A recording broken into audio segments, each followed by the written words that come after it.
Bonsoir à toutes et à tous. Nous avons beaucoup parlé de football ce week-end à Angers et sur Angers Télé évidemment et pour cause puisqu'Angesco est remonté en Ligue 1. Ça faisait 22 ans que l'on attendait cela et la fête a été à la hauteur de l'événement. Ceci dit, dans l'Indisport, nous continuons à nous intéresser à d'autres sports que le football et nous nous intéressons notamment à des pratiques émergentes qui font de plus en plus parler d'elles sur Angers et ailleurs. C'est le cas notamment de la pole dance, une pratique en plein essor qui nous vient tout droit d'outre-Atlantique. Et nous avons la chance d'avoir depuis quelques jours une championne de France angevine de la spécialité. Elle s'appelle Céline Kounali, professeure au club de pole dance d'Angers. Nous verrons dans quelques instants avec elle ce qu'elle parvient à réaliser avec une barre verticale. Autre sport, autre pratique également en plein boom à Angers, celle du molki, que vous pouvez également prononcer molke à la finlandaise, le pays d'origine de ce jeu de quilles qui cartonne et qui a rassemblé 800 compétiteurs tout le week-end. C'était à la Baumette à l'occasion de l'Open de France de molki organisé par un club angevin qui marche, vous le verrez, très fort. De la souplesse donc, de la grâce mais aussi de la force et puis c'est ce qu'on retrouve quand on voit Céline Kounali pratiquer son sport favori, ça s'appelle la pole dance. Bonjour Céline. Bonjour. Bienvenue sur le plateau. Alors pour ceux qui ne connaîtraient pas la pole dance, on va voir quelques images. De quoi s'agit-il exactement? Alors, il s'agit d'une danse qui se pratique sur et autour d'une barre verticale. Donc ça peut être très acrobatique ou un peu moins selon ce qu'on cherche à développer. Alors ça comprend des tricks, des spins, des transitions, donc ils sont plein de figures différentes. Ce sont des figures, ça, des gestes techniques. Exactement, voilà. Donc on en voit quelques images là. L'accessoire, c'est ça. Voilà, c'est ça, une barre verticale qui peut être mise soit en statique, comme on voit ici, ou sinon qui peut être mise à tourner. Voilà. D'accord. C'est une danse, donc c'est en musique. C'est ça, plutôt, oui. Ouais. Oui. On peut en faire de manière un peu plus sportive, comme du fitness en fait. Ouais. Mais en général, on fait quand même en musique, c'est quand même plus motivant. Je le disais, c'est un sport, une discipline en tout cas, qui vient d'outre-Atlantique. Oui, c'est ça. Alors a priori, ouais. ça viendrait du Canada. À partir des années 20, c'est la source la plus répandue. Des années 20, d'accord. Okay. Des Hoochie Coochie Girls qui dansaient dans des tentes, des petites tentes foraines, ouais. à l'époque des cirques un petit peu itinérants. D'accord. Et elles ont commencé à utiliser le mât central de la tente pour développer des acrobaties un peu plus impressionnantes et rendre leur show un peu plus acrobatique. Après ça, on peut passer dans l'oubli. Ouais. On a vu réapparaître la discipline à partir des années 80-90, plus dans les clubs de striptease justement, ouais. Notamment parce que des stripteaseuses comme Fonia Monday se le sont appropriées cette discipline-là, ont recommencé à utiliser le mât vertical pour rendre leur show encore plus impressionnant. Et à développer vraiment des figures sportives, entre guillemets. Et à partir de là, vraiment, la discipline a commencé à être enseignée en dehors maintenant des clubs de striptease. Et cette association-là avec le striptease, c'est gênant, on vous en parle encore ou, on nous en parle encore, image, oui. Ouais. C'est beaucoup les médias en fait qui nous en parlent. Ouais. Les gens font de plus en plus la distinction entre vraiment le striptease, qui est une discipline que personnellement je ne serais incapable de faire, je serais incapable de faire, et vraiment le côté acrobatique. Après, il existe plein de styles de pole différents. Tous sont très très chouettes. Et il y a des personnes qui vont ne jurer que par le côté justement très sexy. La pole, ça se fait avec des talons. D'autres que par le côté très artistique, très dansé, même avec la danse contemporaine. D'autres par le côté très gymnastique, très sport. Donc voilà, il y a plein de choses très différentes. Alors vous, sur Angers, c'est plutôt l'aspect sportif, artistique. Sportif et artistique, ouais. On aime bien les deux.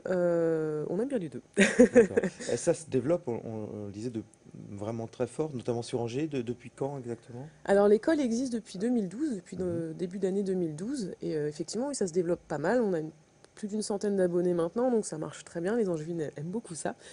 Et effectivement, on voit de plus en plus de profils très différents qui viennent à la pole dance. Effectivement, au départ, il y avait beaucoup de gens qui étaient intéressés par le côté de développement de la féminité, du côté sensuel. Et maintenant, on a des personnes qui ne cherchent pas du tout ça, qui sont là pour faire du sport, pour apprendre une nouvelle forme de danse. On a même des jeunes filles très jeunes, 12 ans par exemple, qui viennent s'intéresser. Qui ont fait quoi, de la danse avant? Pas forcément, ouais, qui cherchent une nouvelle activité, et ne serait-ce que le simple fait de voir que les parents proposent cette activité-là à leurs enfants prouve bien qu'il y a... C'est un vrai sport, on va le voir notamment lors de ce championnat de France auquel vous avez participé. C'était il y a 3 semaines environ? Oui, c'était le 3 mai, oui. Du côté de Paris, avec votre démonstration, donc non pas sur une seule barre, mais 2 barres. Hein, voilà, exactement, parce qu'en fait, on doit utiliser, on doit montrer le maximum de choses. Donc on utilise à la fois une barre statique qui ne tourne pas et une barre en rotation. Donc là je suis sur barre statique. La barre en rotation est la plupart du temps située à gauche pour nous, à droite donc pour le public. Et on nous oblige voilà, à faire un certain nombre de figures qu'on choisit dans entre guillemets, un catalogue de figures.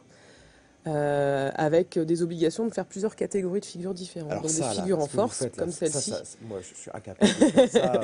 Enfin, moi je suis pas le seul sans doute, mais Oui, ça paraît heureusement, parce que très compliqué ces physiquement. figures-là demandent beaucoup de force. Ouais, Mais quand on débute, non, on commence par des choses très simple. accessibles à tous. On se doute bien que la plupart des gens ne portent pas leur poids à l'horizontale sur une barre, c'est normal.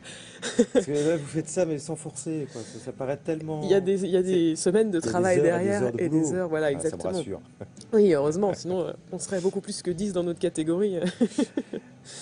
Mais non, voilà, c'est un sport qui est quand même très accessible. Les gens ont beaucoup d'a priori sur ça, beaucoup d'appréhension sur le fait qu'il faut beaucoup de force, qu'il faut Mm. beaucoup de souplesse. Et non, on a des gens qui n'ont pas fait de sport depuis des années, depuis le collège pour certains, et qui s'en sortent très bien et qui sont très heureux de renouer avec ça. Qui arrive à progresser rapidement. Oui, parce Ouais. que c'est vrai que Faire des c'est figures. très graduel au niveau de la difficulté. Et à chaque cours, on repart avec des nouvelles figures. Donc c'est pour ça que c'est un sport très addictif, parce que c'est très Mm. gratifiant. Et oui, les élèves me disent souvent qu'elles ne pensaient pas arriver à faire des choses aussi rapides. J'ai une élève, par exemple, qui me disait il n'y a pas très longtemps, son objectif quand elle a commencé la pole, un de ses objectifs du moins, c'était d'être capable de faire une chorégraphie. Et en sortant du premier cours, elle en avait déjà fait une. Donc elle était super contente. D'accord, d'accord. Donc là, c'est votre performance Oui, parisienne qui vous a c'est valu ça. ce titre, premier titre de championne de France, C'est j'imagine? ça. C'est championne de France de pôle sport en catégorie professionnelle. Voilà, exactement. C'est un programme d'une durée de 3 Alors, 4 minutes? 4 minutes. 4 minutes, ouais. 4 minutes, entre 3,55 et 4 minutes, pour être précis. L'effort est intense, quand on termine, Ouais, on est 4 très minutes, c'est fatigué. long. Oui, 4 minutes, c'est long. C'est du boulot. Et vous n'étiez pas la seule en jury représentée à Non, Paris? il y Il y avait a ma collègue votre collègue Danila, également? Ouais, qui est de Pôle Dance Angers, ouais, qu'on voit là à l'écran. exactement, qui était là aussi, présente, qui a fait une jolie place aussi, puisqu'elle est quatrième. Donc on était ravis d'avoir fait des aussi belles performances. Et surtout que le public a été très réceptif, très chaleureux. On a eu de très bons retours, donc on est ravis pour cette première compétition, pour toutes les deux, donc c'est chouette. Vous faisiez de la danse, vous, avant? Oui, C'est ça? exact. Ouais. J'ai un passé de danseuse classique. J'avais fait Ah, notamment un cursus sport-études dans plusieurs conservatoires et écoles de danse. Et j'avais arrêté pour tout un tas de raisons. Et c'est vrai que c'est la pole dance qui m'a permis de retrouver le plaisir de danser avec le côté un peu plus acrobatique qui me correspond mieux au final. Donc, on vous voit, on voit la jeune fille qui était avec vous à Paris, Danila. mm, mm. C'est un sport pour femmes, pour filles, essentiellement, Pas uniquement, exclusivement. non. C'est vrai On qu'il y a voit beaucoup aussi des plus de hommes. femmes parce Ouais. que c'est une danse et qu'on a l'habitude d'avoir plus de public féminin dans la plupart des danses. Mais il y a des hommes, il y en a de plus en plus. Alors c'est vrai qu'en France, ils sont encore un petit peu frileux, il n'y en a pas Mhm. encore tant que ça.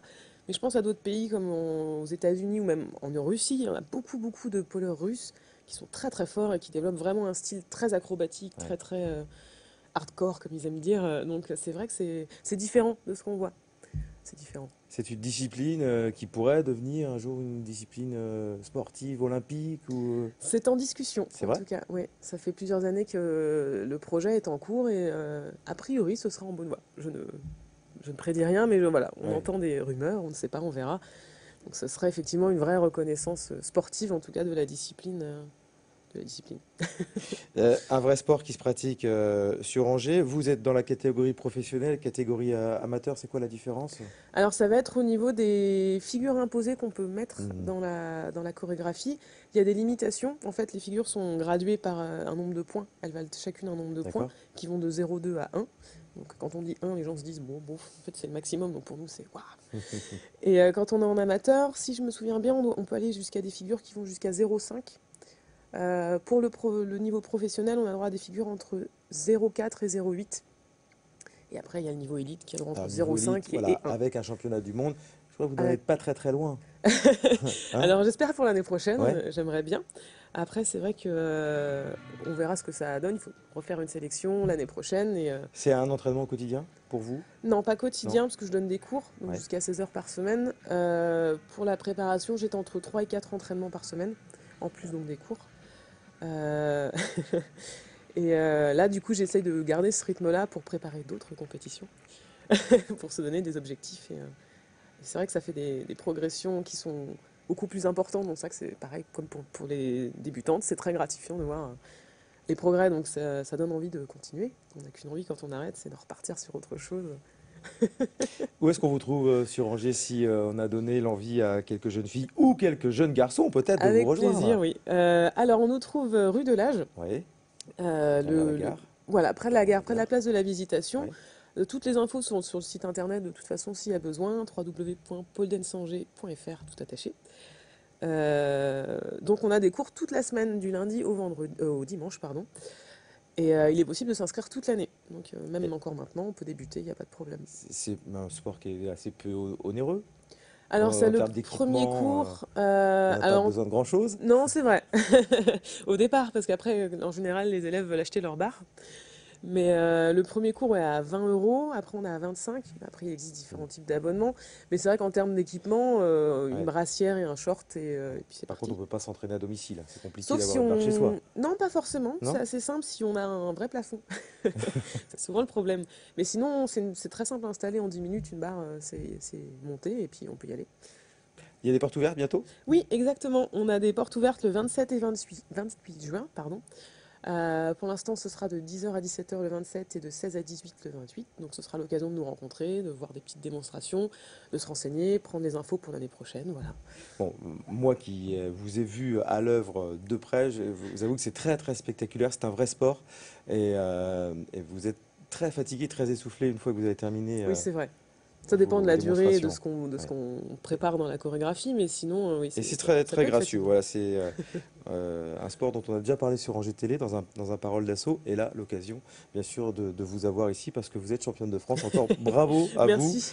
Et si ça vous intéresse, donc les portes ouvertes fin juin du côté de la rue de l'Âge. Merci. On va se quitter en images avant de retrouver un autre sport émergent. Je ne sais pas si ce sera une discipline olympique dans quelques années. C'est le molki. Je ne sais pas si vous Si, j'ai connaissez. entendu parler, mais Ouais, ça c'est monte assez aussi sympa, beaucoup. souvent en soirée, en fin de soirée avec des amis. Mais c'est un vrai sport aussi parce qu'il y avait un Open de France à Angers. Et on va en parler dans quelques instants avec nos prochains invités. Merci beaucoup, Céline. Merci à vous. Merci. Connaissez-vous le Molki? Je suis sûr que oui. Angers était d'ailleurs la capitale française de ce jeu de quilles finlandaise, puisque Angers accueillait l'Open de France, le septième du nom. C'était ce week-end à la Baumette. Pour en parler, j'accueille Richard Simoins. Bonjour, Richard. Bonjour Thierry. Dit Richie, c'est ça? Richie. Richie, c'est ça. Et Kevin Martin, dit Kinou. Di Kinou, voilà, deux membres du Molki Club d'Anjou. C'est ça. C'est ça, le club angevin qui marche très très fort et donc qui accueillait combien de participants à la Baumette ce week-end? 800 participants. C'est sur énorme. les 2 jours. Ouais, c'est énorme. Ouais. C'est énorme, énorme organisation. Avant de revenir sur cette manifestation dont vous voyez là quelques images tournées par Fabrice Ganon ce week-end, rappelez-moi les origines de ce jeu. J'ai dit que c'était finlandais, donc ça vient de Finlande.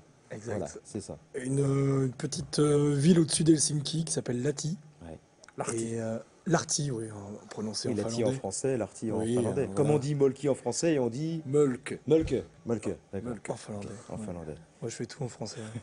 Inventé depuis combien de... Oh, Ça fait une petite quinzaine d'années. 10, ouais, 10, Ah, 15, c'est ouais. assez, c'est assez 10 ans que récent c'est en alors. France. Voilà. 10 ans en France, Mm.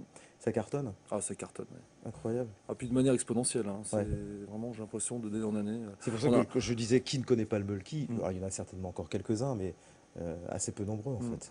on a longtemps dit qu'on parlait d'une mode pour le mulki. Moi, je suis Ouais. persuadé que c'est pas une mode, que ça va Mm. perdurer et que ça va devenir vraiment un Le jeu. début de qui- quelque chose. un début de quelque Le chose. début de quelque chose.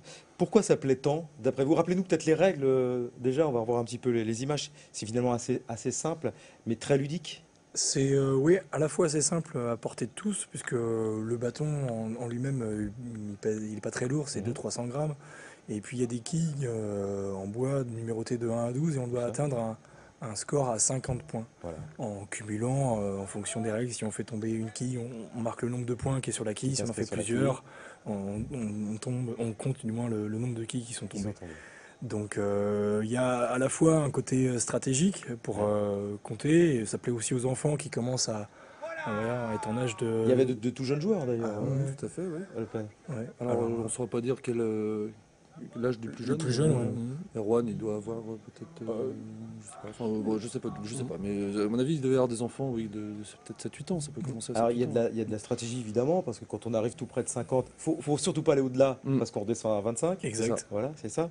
Et puis, il y a quand même beaucoup d'incertitudes, parce que ce fameux bâton est capable de vous rebondir dans tous les coins. C'est ça, et c'est ce qui fait tout le charme, l'intérêt du jeu, et ce pourquoi il y a des accros à ce jeu-là, parce que il y a, ce qu'on aime dans le multi, c'est le suspense qu'il peut y avoir dans des parties, des retournements de situation, Ouais, des vrais rebondissements. On est des tout près de finir. rebondissements tout à fait.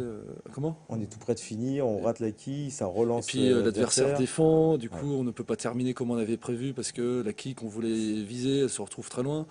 Du coup voilà, donc ce qui fait vraiment l'intérêt du jeu et ce qui fait son succès, c'est qu'il y a une part, c'est un jeu d'adresse déjà, un jeu de plein air, un jeu convivial, ça peut se jouer dans les barbecues, ça peut se jouer chez soi. Ça peut jouer sur la facilement. plage, ça peut jouer sur l'herbe. C'est également un jeu stratégie, mais dont je trouve, voilà, en 5-6 ans que je joue, j'ai l'impression de même pas encore avoir été au bout des potentiels de la stratégie de ce jeu-là. Donc ça veut dire que c'est un jeu qui est vraiment très, très intéressant. Puis il y a aussi une part de chance, évidemment, hein, une Bien part de sûr. chance, une part d'aléas, du terrain, du vent, de quelque chose, du petit gravier qui va dévier le bâton vers une autre, etc. Et qui va faire que les parties sont vraiment passionnantes, peuvent devenir vraiment passionnantes. L'Open de France se jouait en doublette, c'est la façon la plus régulière, singulière de jouer à ce jeu-là. Oui, c'est la façon la plus Ouais. courante. Ouais. La plupart des tournois que l'on peut faire dans la région ou ailleurs, c'est doublette. Il existe quelques tournois en triplette et puis individuels, Individuel, ouais. pour lequel nous, on a organisé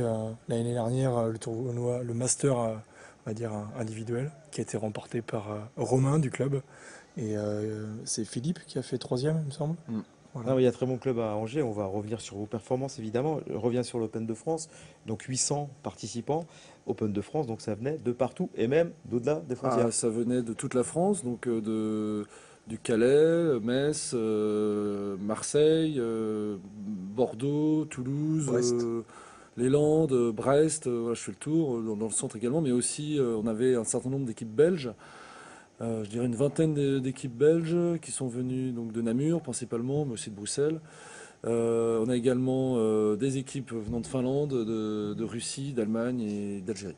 Un sport finlandais, donc ce sont les Finlandais qui sont les meilleurs, Ah non, Non. c'est les Français. les Français, les Angevins. Les Angevins, bien sûr. Les Angevins. Toujours plus. Et c'est vrai que les Angevins sont en pointe parce que vous êtes double champion de France, Interclub, interclub, vice-champion d'Europe, c'est ça. c'est ça. Comment vous expliquez que Angers soit en pointe, en pôle position du Molki en France? Comme je l'ai dit, il y a probablement une part de chance aussi. Donc, C'est pas de la chance. non, non, Kevin, mais- pas C'est de du la travail, chance, c'est mais du oui. travail, du Non, boulot mais acharné. c'est du travail acharné. On s'entraîne 8 heures par jour. Donc, championnat d'Europe, on les a préparés pendant 3 mois. Mise au vert et mise au compagnie, vert, oui. etc. On était à Evian faire quelques. Évidemment, voilà, Ouais. c'est aussi pour cette convivialité. Alors, on rappelle où vous jouez, votre base d'entraînement du côté De la Baumette. de la Oui, Oui, pratiquement de c'est la au-dessus de la Baumette, Ouais. c'est à côté du lycée du Fresne. Ouais, c'est ça, ouais. Donc, Côté de l'ancien stade de la SPTT, qui est Encore. toujours. qui est toujours le stade de la SPTT. Oui, voilà, le stade Côté du de la ligne de Chaudron. chemin de fer, Voilà, fameux exact. stade du Chaudron. Donc oui, nous, on est rattaché à la SPTT d'Angers pour justement avoir accès à ces structures-là, parce qu'on recherchait un boulodrome, puisqu'on est très assidus, très mordus, on voulait jouer par tous les D'ailleurs, temps. vous parlez de boules, vous êtes des anciens boulistes? Pas du tout, non? Non, d'ailleurs, on dit multidrome. Oui. Ouais. D'ailleurs, on dit pas boulodrome, on dit volkidrome. D'accord. Oui. On va enlever toutes les affiches où c'est marqué boulodrome. En fait. À terme, c'est un changement à prévoir. Il n'y a pas de Non, concurrence entre les deux pratiques? Non, honnêtement. Bon. Non, Après, non, on a même des joueurs de pétanque On recrute. Ouais. qui viennent au Molki. Parce que voilà, ils trouvent autre chose. Hein. Non, il n'y a pas de concurrence du tout. il y a une certaine lassitude qui se fait chez les pétanqueurs, en fait. C'est vrai ce qu'on disait tout à l'heure, hein, c'est sans doute peut-être un peu plus de jeu de réflexion, parce qu'il y a Ouais. ces qui tombent, etc. On peut s'inscrire à tout âge et Bien sûr. jouer jusqu'à très tard. Alors, Bien sûr. c'est un sport? Alors, on va pas rentrer dans le débat. Ah ben je fais c'est un un émission qui gros s'appelle débat. Lundi Sport. donc, Un grand débat, ça. On est C'est plutôt loisir. c'est un loisir, C'est un loisir sportif. voilà. Voilà, Ouais, je sais pas si. d'accord. D'accord. Combien d'adhérents vous êtes à Angers là? On est une Votre trentaine. club angevin? D'Anjou? Une trentaine? Oui, 30. D'accord. Hommes et femmes confondus, c'est Tout un à fait. sport mixte. Oui. Bien. Pareil, de tout âge. Hein. Bon, c'est surtout entre 20 et 30 ans, je Ouais. pense, Et moyenne âge. puis Hein. le doyen a une petite soixantaine, D'accord. Daniel, si je ne m'abuse. C'est lui. Je sais pas. Avant c'était JP, notre fameux JP, mais Alors il y a des champions des là, dans la bande. Qu'est-ce qui fait la particularité d'un champion de multi? C'est qu'il a une adresse, un œil. C'est ça, l'adresse, le sang-froid dans les grands moments de compétition, lorsqu'il y a, comme au golf, hein, le dernier, tant que la boule n'est pas dans le trou, c'est pas gagné. Molki, c'est pareil, tant que. Il y a on des n'a pas futurs fait- champions. Là, on voit ce jeune garçon. Il venait d'où lui? Alors, lui, il vient de la BAM, d'une association à côté de Vannes, à Ouais. Tex. C'est un petit jeune très très prometteur qui a été d'ailleurs. Mais il met un temps fou à lancer son. Oui, bah c'est certain. Voilà. Alors, c'est la caméra. alors, c'est la c'est caméra. intéressant parce que les styles diffèrent Ouais. d'un joueur à un autre et je pense qu'on pourrait en faire un bouquin. Voilà, on a Fabien à droite, le président de la Fédération française, D'accord. qui jouait avec lui en doublette, qui fait Uh-huh. partie aussi maintenant du club de Tex, qui ont été, donc Erwan a été champion de Bretagne il y a le week-end dernier. Et voilà, là il vient de réussir. Il vient de réussir. Voilà. Et bon, c'est un peu long. Ça peut peut-être psychologiquement aussi énerver éprouvant, ses- bah, Mais, ses c'est- adversaires. en fait, ce qu'il y a, On c'est a le droit de qu'on- parler un petit peu chambré ou non? Il y a des règles. On le fait, mais de Ouais. manière, voilà, Tranquille, quoi. on reste Ouais. cordial, on Il va n'y a dire. pas eu de bagarre. ouais. Alors, vous faites partie des meilleurs en France, mais vous ne jouiez pas ce week-end. Non. Pourquoi? Ah bah c'est un choix. C'est un Mmh. choix de chez nous. Voilà. Déjà, c'est 400 équipes, 800 Ouais. joueurs, il fallait C'est les beaucoup de accueillir. boulot Ouais, d'organisation. il fallait être présent pour organiser, pour Ouais. encadrer. Voilà, 50 mais nous, bénévoles. on était 50, un petit peu moins hier, enfin hier plutôt, oui. Donc voilà, on pouvait pas non plus se permettre. On aurait pu se permettre, ouais. mais on a fait le choix de ne pas le Ouais, faire ouais, parce ouais, c'était compliqué. Qui t'a passé à côté d'un titre de ça aurait, champion de France? ça aurait pu faire des on jaloux n'est pas chez ça nous. près. Non, mais ça, voilà, ça aurait pu faire des jaloux si on a choisi d'inscrire 2, 3 équipes. d'accord, d'accord. Puis on a décidé que non, on organise, on accueille, et puis c'est tout. Et puis tout s'est bien Et on fait passé. plaisir. On se fait Et, plaisir. Et on fait et plaisir. alors qui a gagné? Qui sont Alors, les vainqueurs? c'est une association, c'est deux membres d'une association d'Accran, de l'Amical Multi Club, qui a gagné contre les champions du monde 2012, qui ont été également champions de France 2010 et 2011, les frères Damien et Florent Bretéché, qui viennent de la Bernerie en Ré en Loire-Atlantique. en Loire-Atlantique. Et en demi-finale, on peut les citer quand même, puisque c'est une association de Grisol dans les Midi-Pyrénées. Qui a perdu en demi-finale, et ainsi que Julien et Geoffroy de Vendôme. Très bien. Et vous aviez l'insigne honneur d'accueillir le monsieur qui a déposé le brevet de fabrication de ce fameux jeu. C'est ça, le finlandais, patron qui de était là. Tuateringas, Ouais. qui est donc PK, qui nous a fait l'honneur de plaisir. venir, le grand plaisir Mmh. de venir, qui a visité d'ailleurs Les les installations. châteaux, Ah, d'accord, ouais. Ouais. les caves à vin de Saumur, etc., qui était impressionné par notre région, qui était impressionné par le nombre de participants, par l'organisation, tout ça, et qui nous a... Angers, terre de Molki. On peut dire ça comme ça? Allez, on le Bah, comme tout le monde, terre de Molki. Oui, d'accord. Et avec également une tentative de record du monde. C'est ça, alors De ça, lancer. ça part plus d'un délire qu'autre Ouais. chose, mais on s'est dit, bon, entre nous on a un délire, Mhm. le record du monde à 43 mètres par un Ukrainien, lanceur de javelot, 43 mètres, c'est impossible hein, de lancer On jusqu'à a là. essayé. On a essayé pour ça, Alors, on a failli réussir. combien, Richard? Non. Non, Non, non, non. même pas, on dit pas.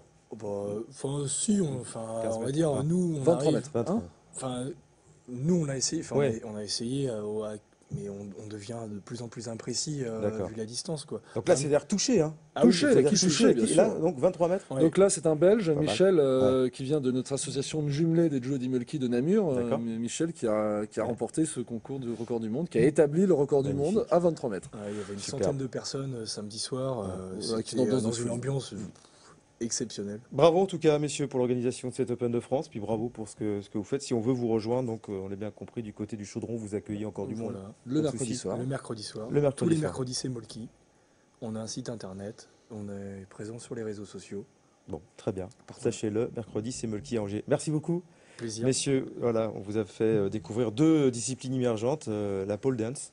Vous pourriez vous y mettre également, parce que c'est ouvert aux hommes, et le molki qui est aussi ouvert aux femmes. Voilà, merci de votre attention. On se retrouve lundi prochain pour un nouveau lundi soir. Salut.